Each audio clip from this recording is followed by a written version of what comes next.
Hello, YouTubers. Welcome to part 2 of U.S. Code 18, Section 241, prohibits organized stalking. Part 2. Okay. The actual title is. Let me remember that again. U.S. Code 18, Section 241, prohibits organized stalking. Part 2. It is 0220 hours, September 3rd, 2016. My username is Bird Topaz. I am one canary in the American coal mine, hence the yellow scarf. Okay, if you watched my previous video, I got cut off. That was not me ending it. Something interfered with the communications.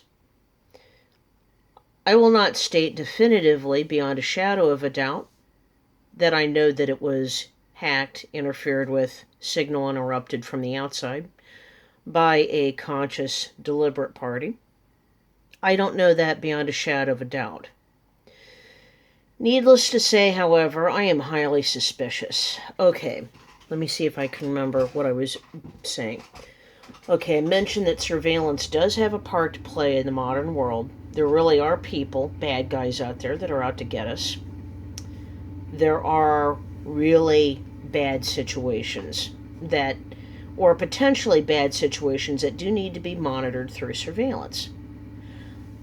There are valid reasons for it. However, you do not use surveillance to watch innocent, non-violent persons who are just going about their business. If they are not committing crimes, if they are not harassing others in the workplace, stealing, causing mischief, trespassing, thieving, raping, murdering, you don't have a reason to watch someone on public or private property unless that person is out to cause trouble, bodily mayhem for other persons. You just don't. You don't have a valid reason for that. And this is where the world of covert domestic counterintelligence stalking really goes haywire. Because this program, COINTELPRO 2.0 is what it's been nicknamed, but it is a COINTELPRO program, has unleashed a nightmare of civil liberties violations upon people who have been deemed political dissidents in America, so-called troublemakers, whistleblowers, sometimes just, people who have angered or pissed off a vindictive, narcissistic individual with connections to the surveillance state. Needless to say, this is not right, but it is happening. It is illegal. See, even criminals, okay, you do not unleash punishment on criminals without due process. You do not use cruel and unusual punishment. This is prohibited. This program is about as anti-constitutional as it gets. By the way, right now, it is 0223 hours right outside my window. I don't know if this is being recorded. I don't know if you can hear it.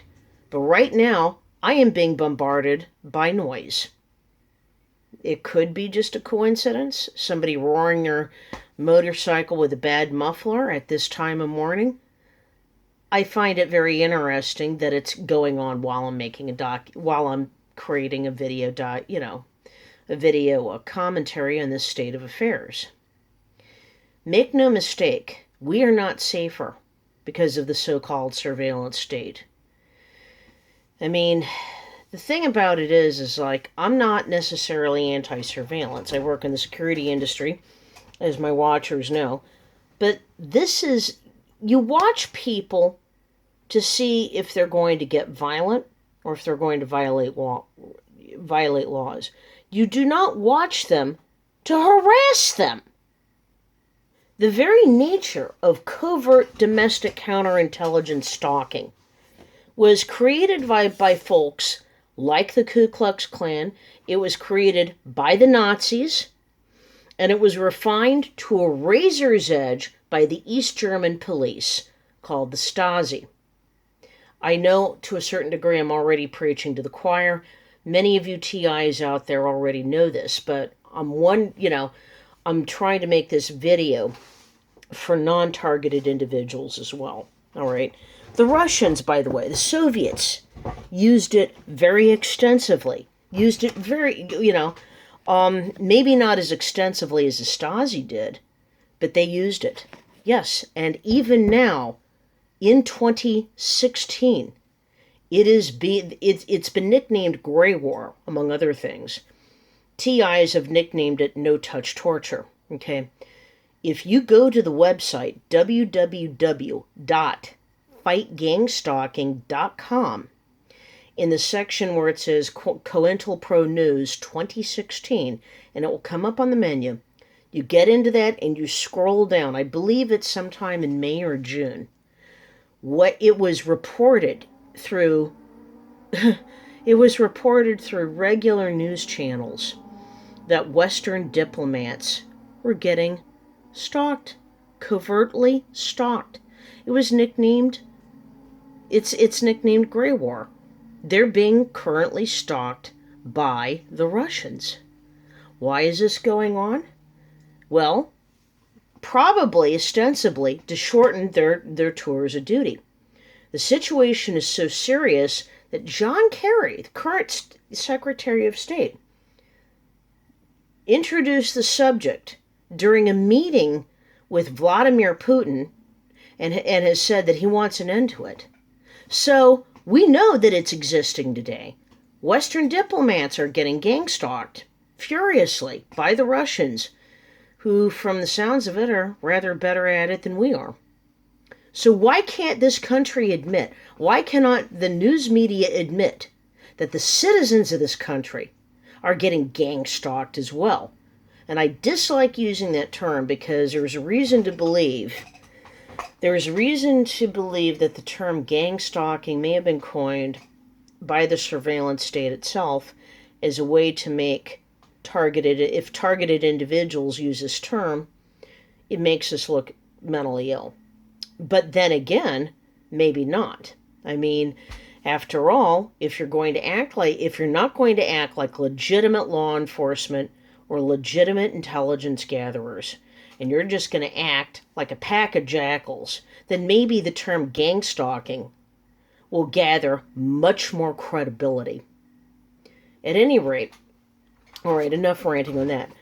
My original point is there are valid and good reasons for surveillance. There is no good reason to mine data so that you turn around and you persecute Second Amendment activists, anti-nuclear activists, civil liberty activists, single women, people of color are much more frequently targets of gang stalking. Basically any sort of whistleblower.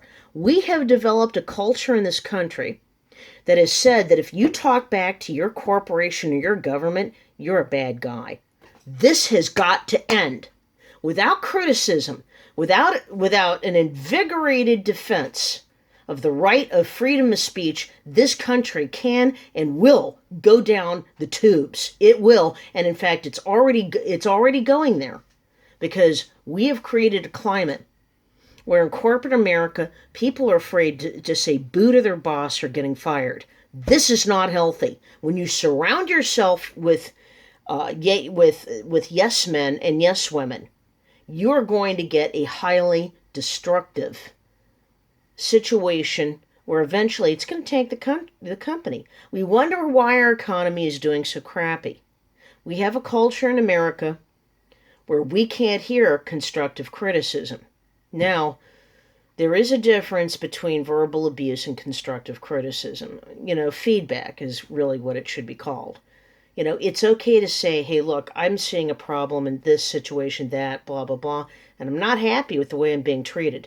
That person is not an enemy. Somebody with gripes and complaints is not an enemy. You should sit them down. You should listen to them. And if you can, you should address and remedy the complaints. We need to stop vilifying people in the American workplace and in American political life. But we are. That is what we are doing right now. And it is really thoroughly despicable.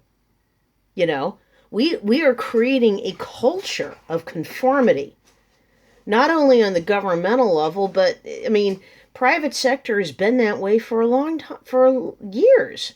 Vance Packard wrote about it in his book, The Hidden Persuaders. Talked about the organizational man.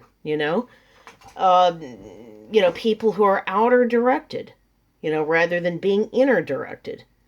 People who are outer directed take their cues from society and from the group around them, and they choose to conform their behaviors to the outer norm in order to be accepted. Well, Vance Packard observed that for decades and decades and decades in America, we were much more inner directed. In other words, the individual, the typical American individual, did what they thought was right within themselves. They came to their own conclusions. They thought for themselves, and what the conclusions they arrived at, they acted on without necessarily approval from anyone else. As long as you're not infringing on the legal rights of other people, I got news for you. That is okay.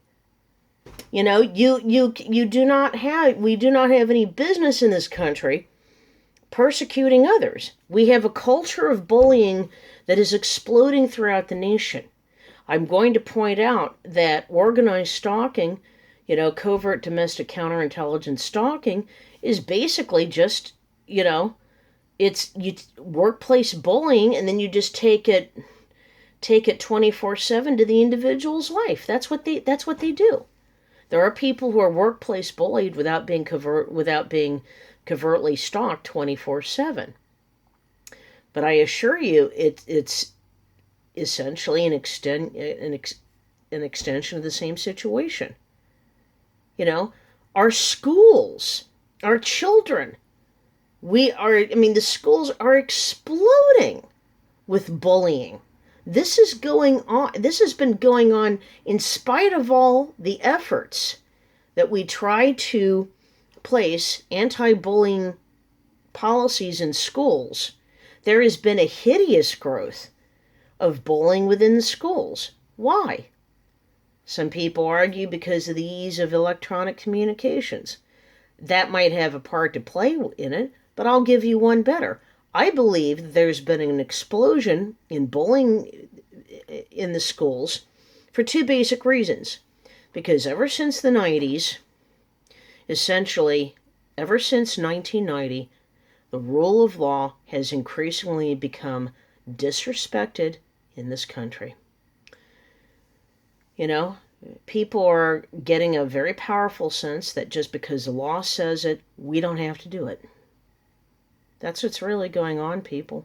I mean, it's really, truly disturbing to me. And, George Bush took off the restrictions on COINTELPRO after 9/11. The church committee restrictions that had been put on there for some very, very, very good reasons. George W. Bush, Baby Doc Bush, if you want to call him that, took them right off, right after 9/11. But I would like to emphasize that organized stalking, COINTELPRO stalking, is inherently a violation of U.S. Code 18, Section 241. People in this country have been intimidated and scared and essentially harassed into killing themselves, or they may have gotten so much on, they may have become homeless and therefore much more vulnerable to assassination. And there's many ways to assassinate somebody.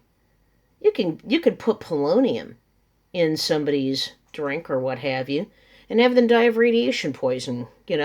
You can also, for example, put very deadly, dangerous parasites in somebody's food or drink. Or you can bombard them with energy weapons. I used to be rather skeptical of energy weapons, but I'm coming to think that, yeah, they actually really do exist, and that they are being implemented on many targeted individuals. Not all of them, but many of us. There's slow, and the term slow kill really does exist. Some people have observed that this COINTELPRO 2.0 probably has quite a bit of medical experimentation on it, that many of us are getting experimented on like lab rats. Okay? By the way, this too violates U.S. Code 18, Section 241. You are depriving me, if you are experimenting on me medically or on anybody, you are depriving that individual of the right to life, liberty, and the pursuit of happiness. Having one's body physically healthy is a right of that individual. You have no business taking their health from them through directed energy weapons. You have no business doing it. And you have no right to deprive any of us of any of the rights of citizenship without a trial. But that is the nature. That is what happened when the CIA experimented on the U.S. government, when the U.S. government experimented on individuals with MK Ultra. And I have news for you. That's probably continuing. Okay? Project Monarch, Project MK Ultra, the Tuskegee syphilis experiments, all those were conducted on U.S. citizens without their consent, without voluntary consent, and many people died. What are we going to do about this? We need to we need a restoration of the rule of law in this country. We need to bring in these criminals. I don't know if Ewan Cameron is alive, Dr. Ewan Cameron, but he's a war criminal. And, all of this is being done to us in the name of national security. And I would like to make a very radical suggestion. You and I, the targeted individuals, we are not the threats to national security. The people attacking the citizenry of this country through covert domestic counterintelligence stalking, through medical experimentation, through the passage of the NDAA and the Patriot Act, in reality, they're the threats to national security. Infragard, with this so-called joint FBI private corporation partnership, this is a threat to national security. This is fascism. It completely meets the Mussolini's definition of fascism. And it creates all kinds of vested interests. Oh, you made somebody lose money? Oh, well, you're just a threat to national security. Because after all, what's good for Kara McGee and Chrysler is good for America, isn't it? Oh, what's good for Monsanto is good for America, isn't it? No, it isn't. Not at all. Go look up Monsanto.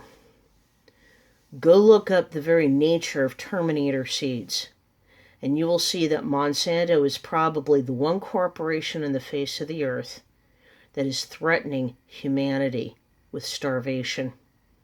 The whole concept of Terminator seeds is abominable.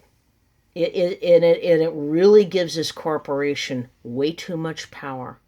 In fact, it was ruled that Monsanto is now above the federal government and is not subject to their laws. This is an abomination and should not be permitted. All right, I am meandering here, but in a sense, it's not really meandering because it all ties together. U.S. Code 18, Section 241. Completely and absolutely prohibits gangstalking. By the way, the person doesn't even have to be in disguise. If two or more persons conspire to deprive someone of their rights, this is already prohibited. They don't necessarily have to be in disguise either. What are we going to do about this, people? U.S. Code 18, Section 241 is getting ignored. Well, this is the reason why I am making this video. I really believe that we need a restoration of the rule of law in this country.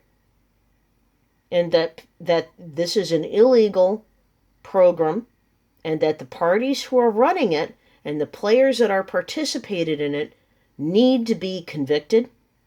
They need to be arrested, they need to be convicted, they need to be put in prison or executed if it can be proven that they, forced people to kill themselves.